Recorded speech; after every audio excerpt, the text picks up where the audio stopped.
This podcast is produced by Sunnydale Studios. I begin today by acknowledging the traditional custodians of the land on which we record this podcast today and pay my respects to their elders past and present. High resolution, please. Or she's swiping. Which way do you say no? When will you get the message? Stop posting the fucking fish. Here is the crime scene. Good, we've both had period stories this week. Good for us. That is so unladylike. Hey guys, hope everyone had an epic weekend. It was a long weekend here in Queensland and I hosted the 2022 World Worthy Day Worthiness event. It was absolute perfection, creating connection with like-minded women, but I wouldn't be me without an unladylike moment. So I got my period 2 days before the event.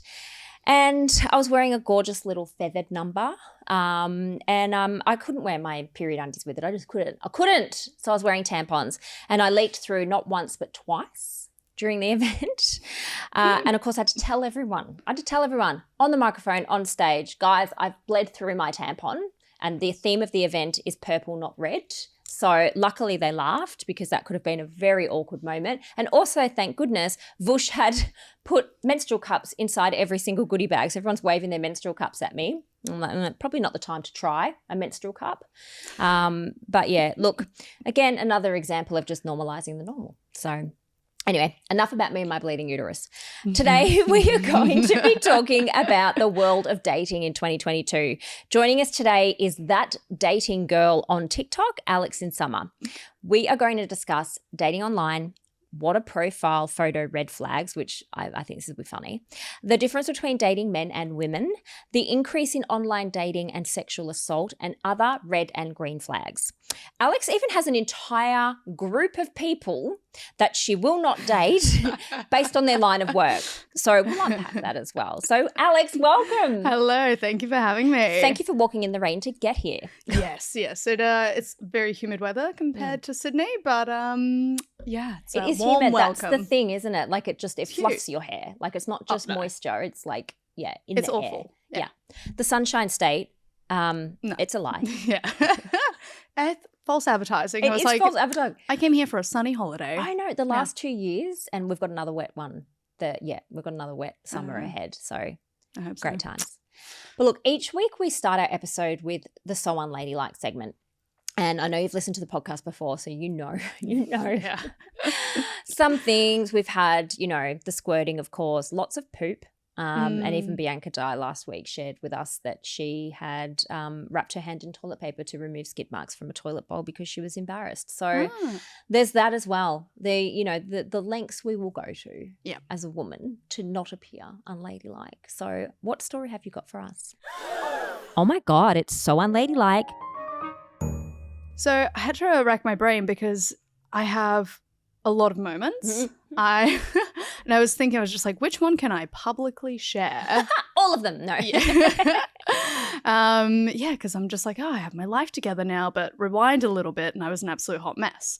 So I think I was like, all right, let's think of one.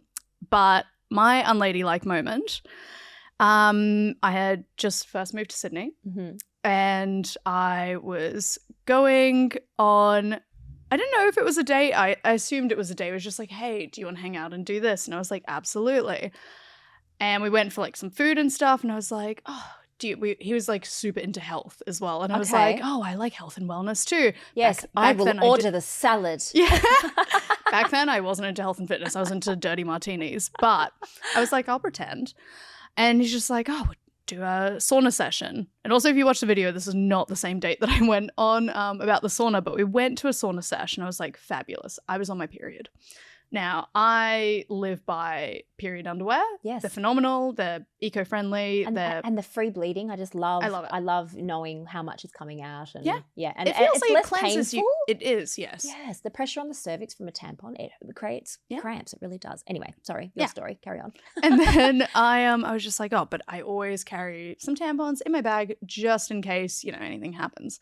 So I was like, oh, that's fine. That's absolutely fabulous. Let's do that. And it had a cold plunge section, which I love as well. Go between the two, fire and ice.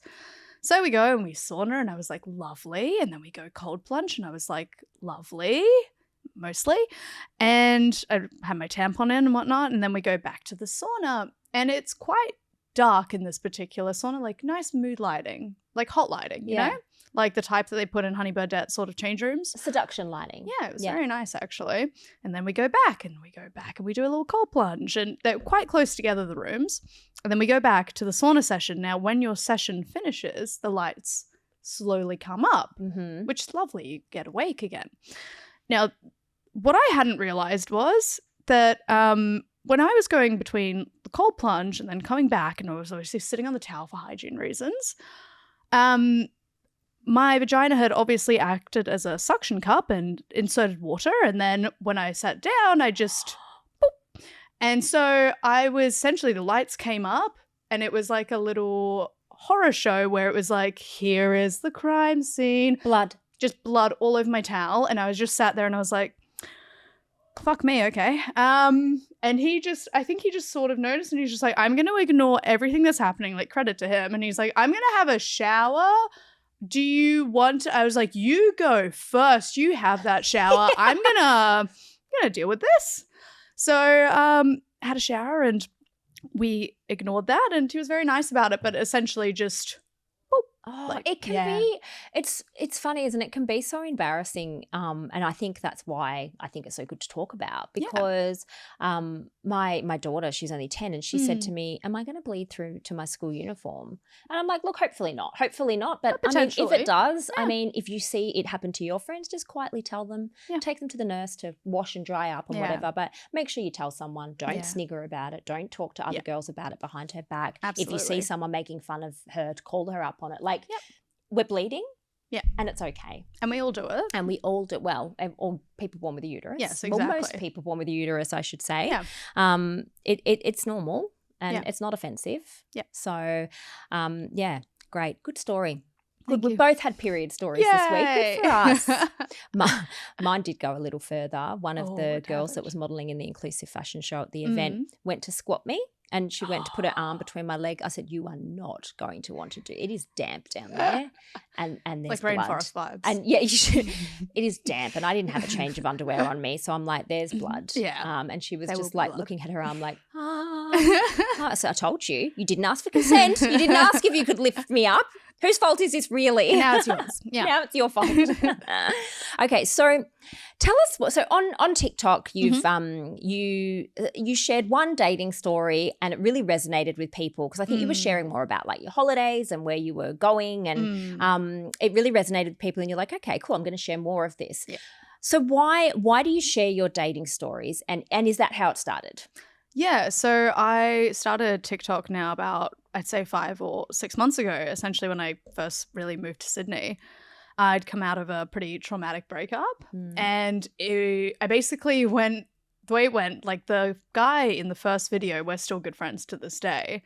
And basically the night that I went on the date with him, I had found out via social media that my ex, and we were together for like 4 years, had been cheating on me and had a whole new girlfriend the day that we went on a break. Oh. Yeah, it was a lot to take in. It's a sure sign of cheating when they miraculously meet the next love of their life. I think so too. And I was like, oh, okay. And it just kind of destroyed me in a sense of, I think my entire vision or idea of this person that I thought I knew so well was really altered. So, but I still went on the date. I was like, well, I'm either going to sit here and cry all day or I'm going to go on this date. And I'm so happy that I did. And he was just, I held it together for a while and then I had a few glasses of wine and then I didn't hold it together. Did you cry? After sex, yes. After sex? Yeah. The after sex cry. Yeah. It brings out the emotions, doesn't it? It was very confusing. I finished and then I cried. So he was like, was I that bad? Yeah. He was very understanding. I think he just knew. He was just like, there, and just spooned me. I was like, this is nice. I've cried in his bed quite a few times at this point. Oh, that's kind of sweet. Yeah. He's always there. It's lovely. But I was like, you know what? I'm just going to share it. Maybe it'll be nothing. Because at that point, I'd been using TikTok to more so keep myself accountable, that I made sure that I did everything, like something interesting in my day. Just made little videos just for myself, really. And then I was like, oh, I'll just do this little while I get ready to go out. I'll just like talk about, because this was a really nice date because my standards were so goddamn low. Mm-hmm. The bar was on the floor. Oh, literally, you could have just shown up and I'd been like, oh my God, you're amazing. Marry me. So this guy made you cry after sex and you're like, wow, this is like the epitome of the perfect date. And then he spooned me. Yeah, I know. Bar on the floor. He showed me affection. Yeah. He validated me. So I shared it and it started getting a lot of engagement, and it was just a lot of like, where does a man like this exist? This isn't real and blah, blah. I was like, holy shit, okay, wow. And then I kept going on more dates because then I met B from my second, and that was basically turned into a big series because we saw each other for 2 months and that ended in flames. But but people were so invested and they're just like, where do you find these men? They're just like, how does this exist? And I was like, oh, wow, collectively, our bars are on the fucking floor. I was like, oh my God, I think we as just women need to just have slightly higher standards if this is, because then that for me just became my bare minimum. It just became the norm and that's how you should be treated. And I think particularly in Sydney, especially if you're going out the city in certain areas, it's just normal. Like I always offer to split the bill. I think it's the polite thing to do. I would never go out without being able to pay for it. But yeah, I think it's nice when a guy, if you ask me out, particularly if it's to like an expensive venue, which it usually is. Look, if it's expensive, you're paying. Yeah. I can't afford it. I'm poor. Yeah, exactly. Thank you. I'm just like, I know what you do for work. Like, yeah. I'm well aware. You have the money. Yeah. It's like, I saw what car you picked me up in. Like, so I just, kept sharing it. And then obviously I was like, oh, well, people are asking different questions about, well, what do I do with my dating profile? Or, how do I approach a guy organically? And all of these other little things came through and I was like, oh, people are actually really engaging in this, and this is it's just me sharing what I do day to day or week to week. But if it's helping other people get back out into the dating scene, then absolutely I'm going to continue doing it. And what is it that you want from dating? Is it just lots of great sex with different people? Is it different emotional experiences, or are you looking for the one? So the funny thing is, I think I got this question quite a lot when I put up my thing of like, hey, ask me things that you want me to talk about. The one I got is just like, are you worried about STIs because you go on so many dates, and talking a lot about sex. And the funny thing is, I do go on quite a lot of dates. I currently haven't had sex in over a month. Yeah, okay. So, and it's not just some prudish thing of like, no, I won't, like, if I'm feeling it, have sex on the first date. Absolutely do it. But it doesn't mean that every date you go on, you're going to have sex with every single person. Yeah. If I'm not feeling it, I'm not feeling it. So it's been over a month now. I'm just like, I just haven't felt like doing it with anyone that I've met. I haven't felt that spark. So for me, I think when my thing with the last guy sort of ended and that was the thing, I was just like, oh no, I was really ready for a relationship. Mm-hmm. But now I'm at a point, I am so happy being single. Yes. Like, I love being single. I'm focusing on myself. I have goals. I have everything that I need to achieve. And so I'm open to the idea of somebody else being a part of that. But it's going to take a lot for me to not be single. So I'm enjoying meeting new people, having new experiences. Yep. Potentially, if it doesn't turn into anything, you could make a new friend like I did with the first guy I went on the date with. That's rare though, isn't it?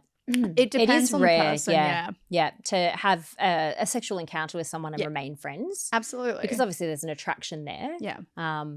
That is rare. I think it can depend on the person. Like, it really depends on them and of you. I know I'm somebody that can quite easily do that and then remain friends. Like, I have no issues doing that, and there are very, very few people that can. So it's just finding that compatibility between people. True. Yeah. True. Now, you talk about going on dates with women as well. Yeah. Which I love, because also queer babe over here as well, but married for 22 years. Yeah. So people think, heteronormative life that I lead.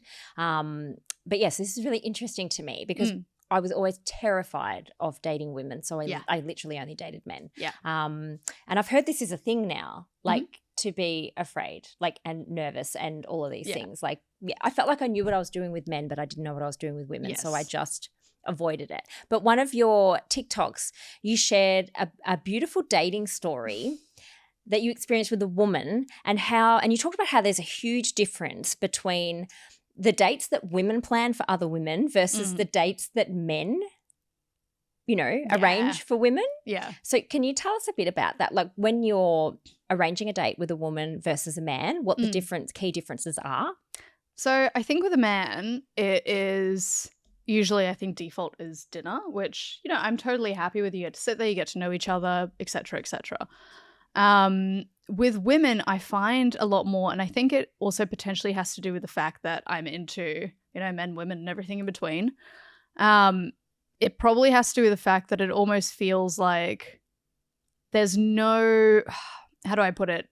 Yes, it can be a date, but sometimes it's not always specified that it is a date. Mm-hmm. Like she probably knows that I'm, queer. I know that she is, but it's never specified like, oh, I really want to take you on a date. It's like, hey, do you want to go do this thing? And I'm like, so it's not is clear. it or isn't it? Oh my God. And that makes me more nervous. Same, because I like clear instructions. Yeah. Clear instructions. Yes. I like structure. Like, tell me it's a date. Don't hint, because I will not get it. I won't understand. I kind of like it though. It's sort of that anticipation, will it, won't it? Like, and it's hot actually. It's hot. I like Bit it. of sexual tension. Yeah. Does she want me or are we just friends? Exactly. And I love that. I'm like, oh, it's That's like when you do a slow lean in. Yeah. Yeah. It's just like, do you like me? Yeah. I'm coming forward now. You're not moving away. So I think, with women as well, it is literally like, I have plenty of obviously female friends that I actively don't want to hook up with and we're friends. And then there are some that I'm like, I see her and I'm like, could go you. Oh yeah. I could do that. I guess, look, would you say that when men ask you on a date, it's a given they want to fuck you? Like it's just a given. Yes. Whereas when a woman asks you out on some mysterious lunch picnic, maybe she wants to fuck me, maybe she doesn't. It's kind of like hard to get vibes, and that makes it hot. Absolutely. I think every time that I assume if a guy's just like, hey, unless obviously we're just friends, it's like, hey, would you want to get dinner sometime this week? Or what's your schedule like? In my mind, I'm like, this is a date. Yes, he wants to fuck me. Yeah. With a woman, it's like, hey, do you want to go do this thing? And I'm just like, does she or doesn't she? So I think that's actually hit the nail on the head. Are they more fun? Female dates? They can be more fun in the sense that, I just don't know. I'm like, are we on a date or not? And also I think they tend to be really active. It's probably more about the women that I go for. It's like, do you want to go on a hike? I'm like, yeah, I guess let's go on a hike. Let's go Forrest Gump. Yeah. Let's go running. They tend to be a bit more fun, I think, as well, because usually the default with men is to go to dinner. And I don't drink, but I'm obviously like, you drink, you do whatever you want. I don't mind. But it's sort of just sitting there, and sometimes if they have a few more and I'm just like, I struggle to sometimes really focus on conversations. I zone out quite easily. And it happens sometimes, I can't help it. And I'm like, I'm really bored by this because I need to move around. I need to be doing stuff. Like hiking. Hiking. At least if we're doing stuff, I'm like, all right, my brain is engaged. I'm like, me talking to you and me trying not to fall off a cliff. Like, Difference. Working hand in hand. Yeah. Now, I want to talk about the sex between going on dates again with men versus women. As we were just discussing, it's men want to fuck you. Like that's it. Like they take you on a date, they want to fuck you. There's enough anecdotal evidence in my own life, in every woman you speak to life, that's the case. With women, does it take longer for that to happen, or are you fucking on the first date as well? I think it just, again, it depends. Like I have no objections to doing it on the first date. I think I've had dates with women where, we've been hooking up and then they go, I kind of just don't like doing it on the first one. And then I usually delve deeper, and it's usually the women that are into both as well. And I go like, okay, like that's totally fine, but can I also ask why? Like I'm actually genuinely interested. And usually their response is like, they won't give it, but I already know what it is. I'm like, is it because you think that I won't call you back if we do it on the first date? And the reply is always, yeah. And I was like, and that's such a typically male thing to do, isn't it? Exactly. Like to, ghost like that.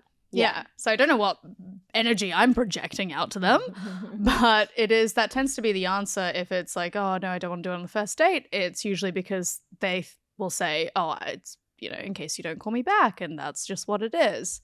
But yeah, usually sex isn't as much on the cards, I think, when going out with women. I know that varies. It's not always the case. Yeah. But it's... In your experience? In my experience, it's usually not even something that I think is going to be like, oh, that's the end goal of the night.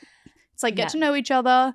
I went on one and this, like, with this lovely, lovely woman, and we had some drinks, and then I'd had a couple, and I had sort of my car parked, and she's like, oh, let's like wait a while for you to sober up. Do you want to come up to my apartment?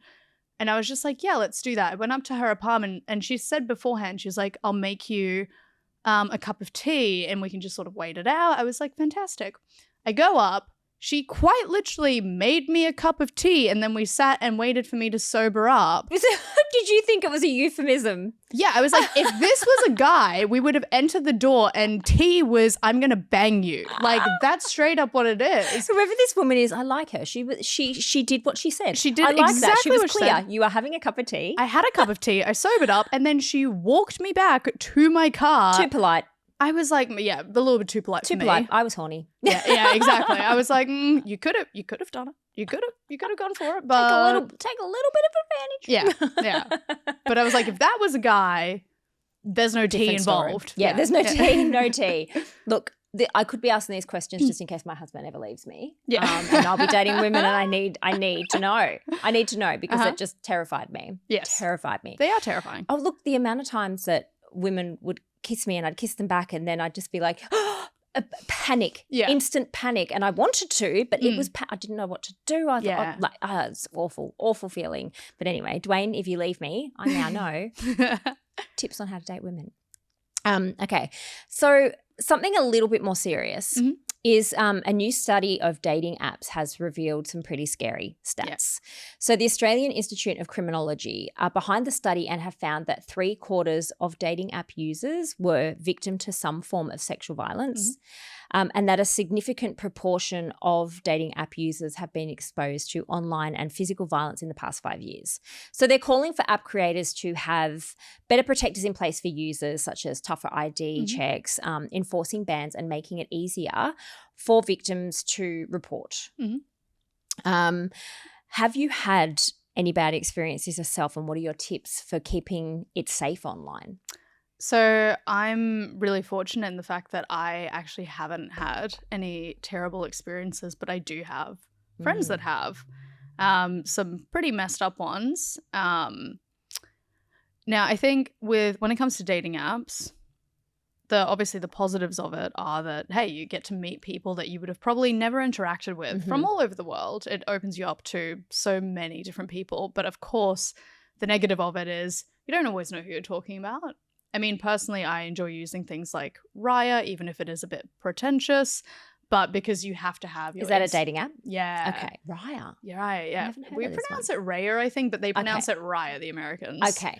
And you have to have your Instagram linked to it. So it's to make sure that you are a real person, that you are who you say you are. And so there's just like that little extra step of verification, which I do enjoy. The big thing that I say, like, I always talk about what dates I go on with my girlfriends, with whoever, and they always tell me what dates that they go on. Oh, so you've got that safety in place. Absolutely. Like they know where you're going, who it's with. Absolutely. I think you should always tell somebody where you're going, like say who it's with, where you're going, what time. Show us probably, like, if you're not deep diving and stalking this person before you're going on a date, show your friends and be like, oh, this is the person, also get their opinion. But a big thing that I always recommend is do a FaceTime. And people get so awkward about FaceTimes. They're just like, I don't know how to initiate it. Is that kind of weird? I'm like, well, here's a great way to initiate a FaceTime subtly. I would go in with, if you're messaging, I would always try to move over straight kind of to Instagram because I think it's a little bit easier to keep track. And then from there, I would move into, I don't have Snapchat, but I basically just use Instagram like Snapchat and just send the photo with a little bit of text, see if they respond. So generally you can tell if they're mirroring what you're doing, also if they're interested or if they, going along with it. From there, I would move to voice memos. I love a good voice note. I don't call anyone. I just voice memo everybody. Oh, so good. It's the best. And then you can actually hear if they sound, I don't know, a bit normal or like what you think they sound. Yeah. And usually here's the thing, if you send a voice memo, but they're still replying with text and you've sent a photo as well with a bit of text and they're still just messaging you, I'm like, I don't think that maybe that interested in you because they're not mirroring your actions. But I think those are two really key things that you can get to get them onto a FaceTime. Be like, hey, before we meet tonight, do you want to just quickly FaceTime? Or that's a really easy way. If you're sending voice memos, talk, chat on the phone. And then when you're on the phone, into it. Absolutely. Rather than being like, can we FaceTime? It's just like, oh, doesn't this person trust me? If you think, well, back in the day, my day, you know, I mean, online dating apps didn't exist. Online barely existed. And it was, you would meet someone in person and you would talk on the phone. Like that's just how you communicated. Whereas now I think we hide behind, so it's a lot harder for that first. It can be, but also, I mean, I love meeting people organically. It's my favorite one. I think it just, Is it hard to do though now? Not so much. Like I find it fairly easy. If I want to talk to someone, I will. Yeah. And where though? Where does this happen? So it depends who you're after, really. It depends what age group, what kind of guy you're after. So I go obviously more Sydney specific. Yeah. But nowadays, like to go for guys that are maybe late 20s, early 30s, just because I'm wanting to have fun. That's it, really. And so I just go to the nice pubs around there and it's filled with them, and it's great. If you want more of, 30s, will probably pick you up in a Mercedes, maybe a bit of a tool, but go in the city. Go there, easy. But yeah, it's just, I love meeting people organically, but I think people also need to remember that just because you've met somebody organically doesn't mean that they can't be a weirdo. Oh God, no, absolutely not. Yeah. No. They can still be... all the weirdos in my life I've met organically. So there you go. Yeah, living proof. Now, I had to giggle when I recently heard you talking about professional red flags, like literal professions that you see them on a dating profile and it's an instant nah. Yeah. And one of them was doctors. Yeah. People get surprised from that one. Yeah. What is it about doctors? And that you've dated more than one doctor, so you're not just basing this off like one date. 3 in a row. 3 in a row. And my one of my girlfriends, she for 4 years dated a what did he do? Pilot? No. He was in medicine. They get paid. Anesthesia. I can't say it. That one, anesthetist. Thank you. Yeah. And he sounded like an absolute piece of work. So I was like, medical professions are out. Okay. Well, then their shift is bad too. Hey, like they don't have great hours. It's the hours, so I'd never see them, and they're just from my interactions, and they've been like good looking. They do this, but they're all just. There's just something odd about them. I'm yet to be proven wrong. I'm so sorry. I know you're saving lives and doing better things. Please keep doing that. Please keep doing great work that you're doing.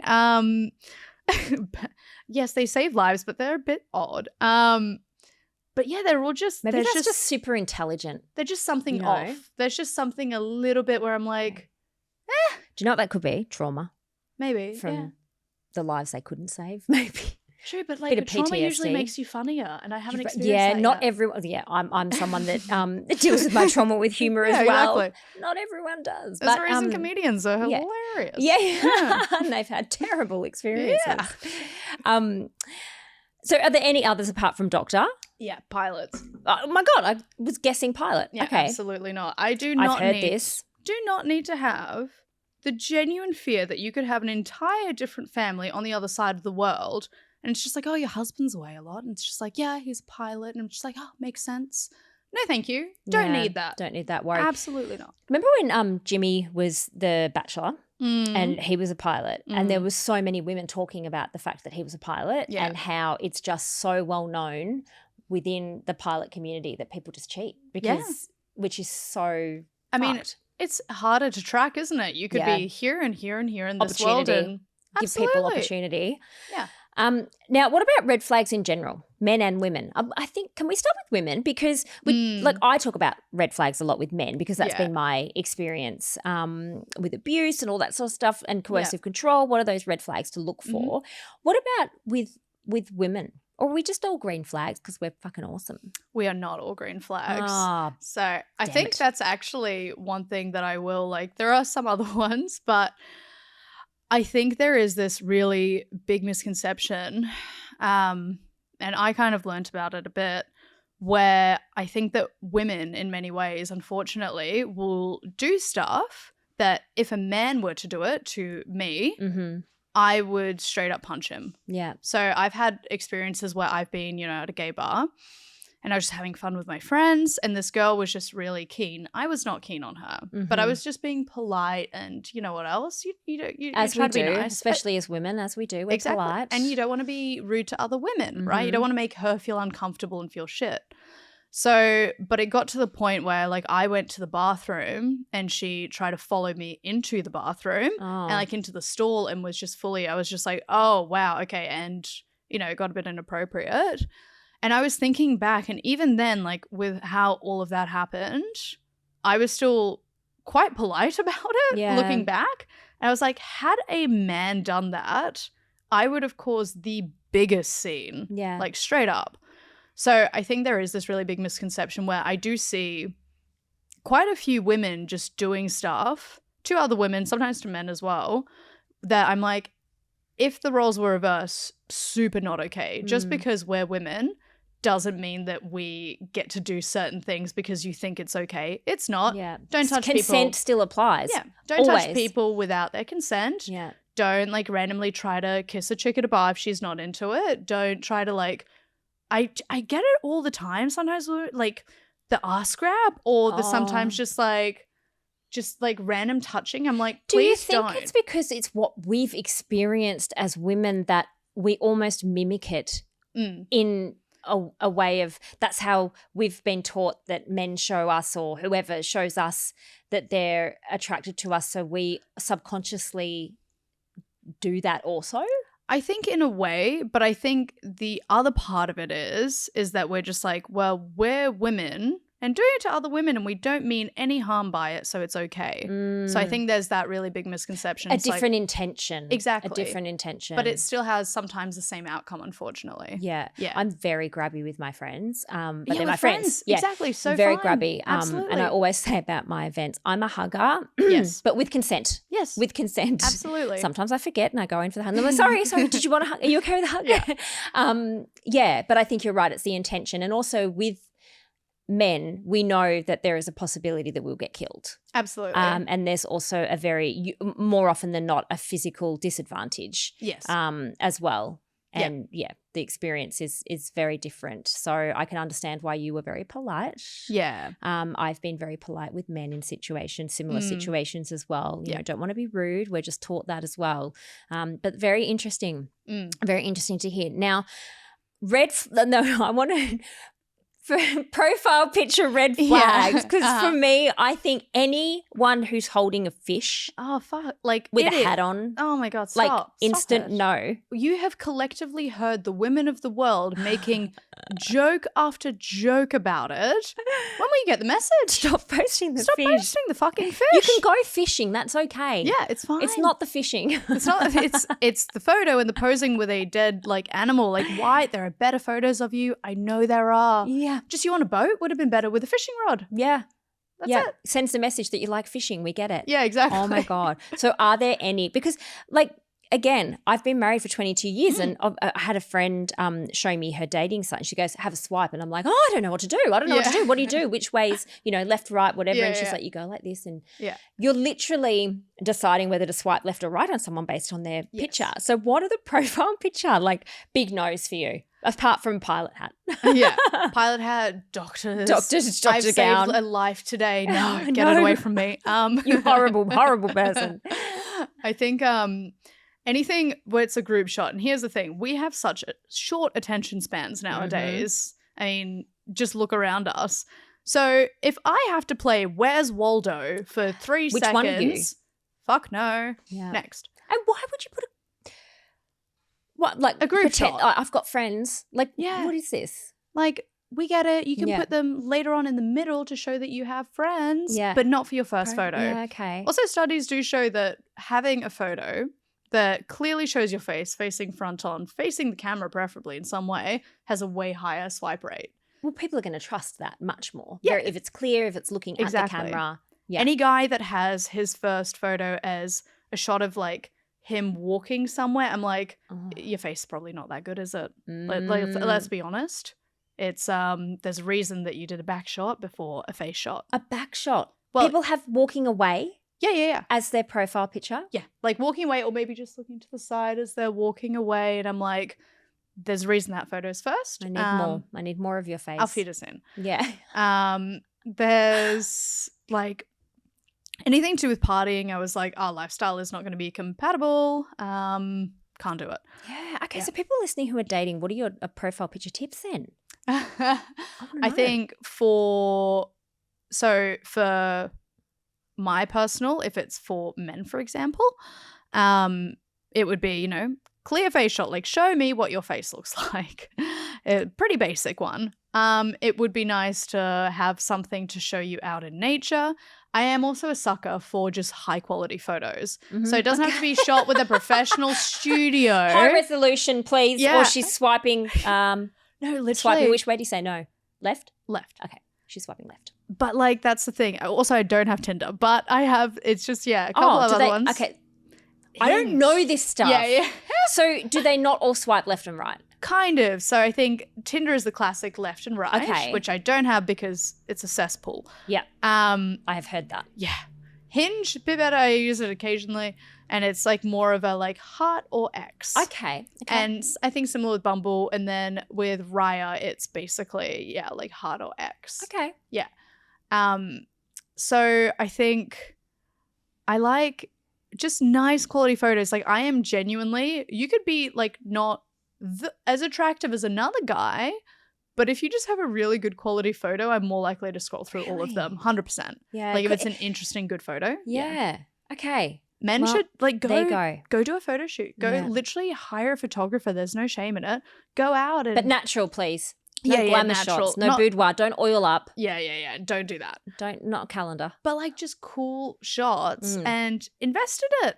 Absolutely. And you can post them and don't be embarrassed about it. Have a day that's just for you. Yeah. Men and women, just do it. It's great. I love that. Yeah. Now, listener questions. So one that popped up, which I shared on the So Unladylike stories, which a lot of people responded to and were really interested in hearing how we discussed this, was why are Australian men so afraid of commitment? I have theories. Okay, but I want to hear yours. You can go. So I think personally with the whole commitment thing, I think it's not just Australian men, but just men in general, their idea of commitment compared to that of women's. And so I have this theory, and I've actually floated it to quite a few of my guy friends. They're like, oh yeah, no, that tracks. I was like, I fucking knew it. And basically what I think it is that with men, it's very much a timing thing. With women, it's a person thing.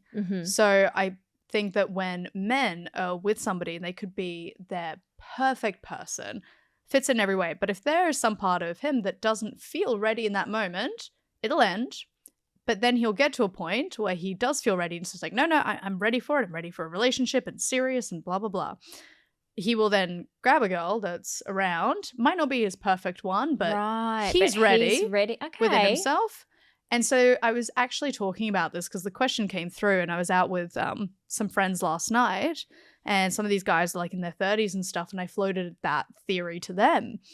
And they were like, oh, absolutely. They're just like, that's why you get the phenomenon where you get these guys who are just pining over the one that they had probably years ago. Yes, this is so true. The girl that got away. Yes, I know so many men that do that. Yeah. So they're in relationships now, but they have this regret of this woman that was the one that they cheated on, or they weren't ready, but now they can't imagine a life without her, and she's moved on and she's happy, and that's interesting. Yeah.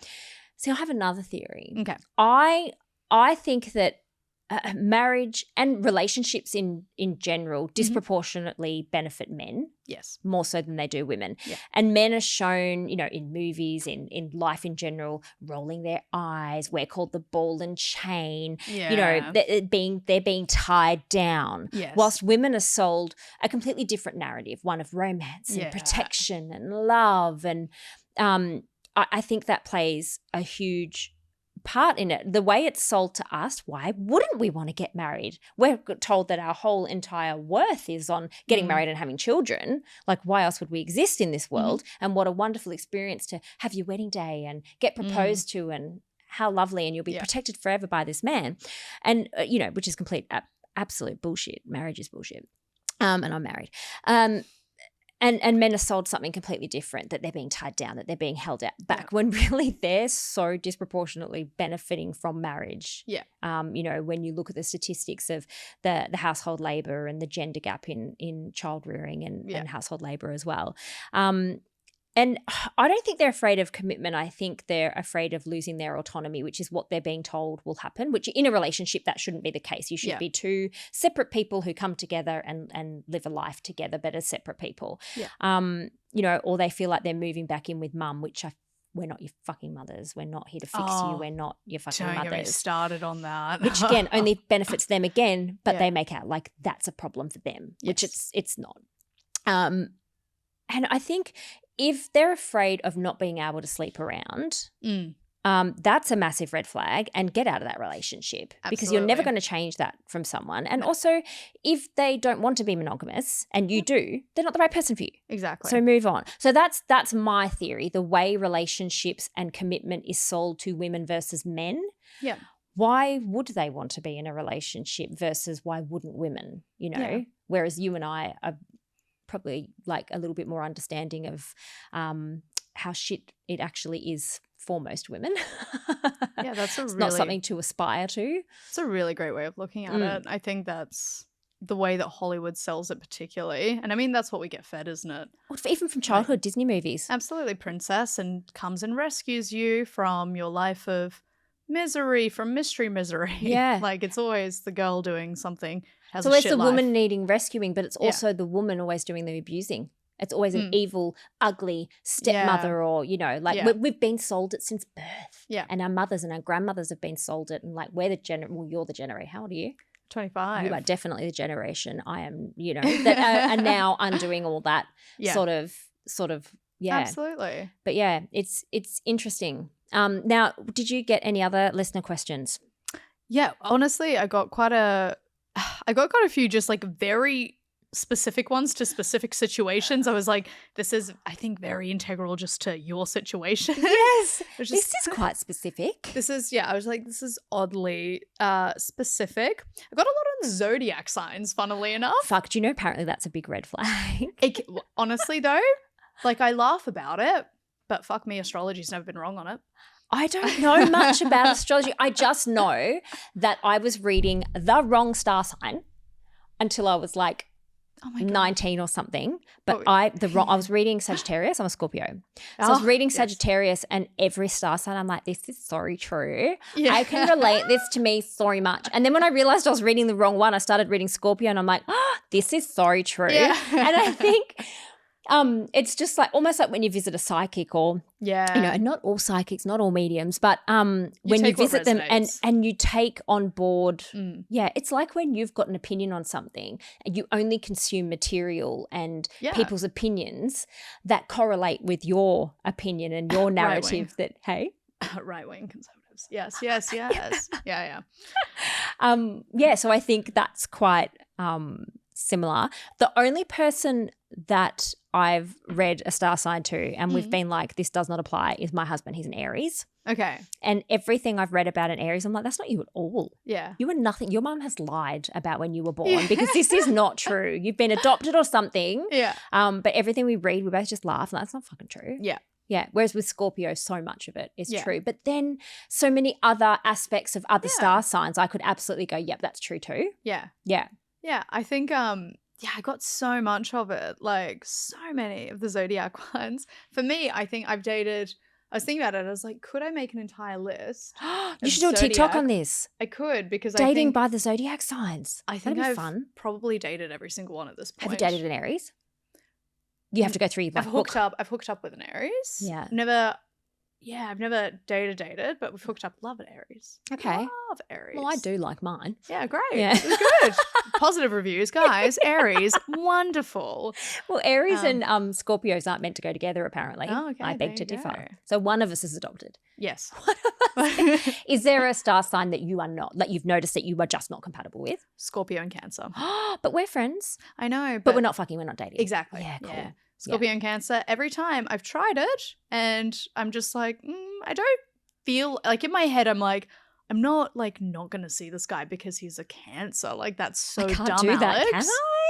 That's so dumb. And then I see them and then it implodes and it doesn't work out at all. I was like, fucking said it. Even my parents' marriage, I was like, could have just given me a fucking birth chart so I could have said it wouldn't have worked. Like, really? Yeah. I was like, the least two compatible signs in existence. Wow. I could have told you guys. Love you. Oh my gosh. But... One of my girlfriends is just flat out into it. And, you know, like everything has to align and all that sort of stuff. Yeah. And I do believe in the moon and all of that because we're 80% water and it, makes the tides change and all that sort of stuff. But, yeah, amazing. Well, Alex, thank you so much for joining us. This has been super fun. And I know there's lots of single people in all age groups who were really interested in chatting about this. So where can listeners hear more from you?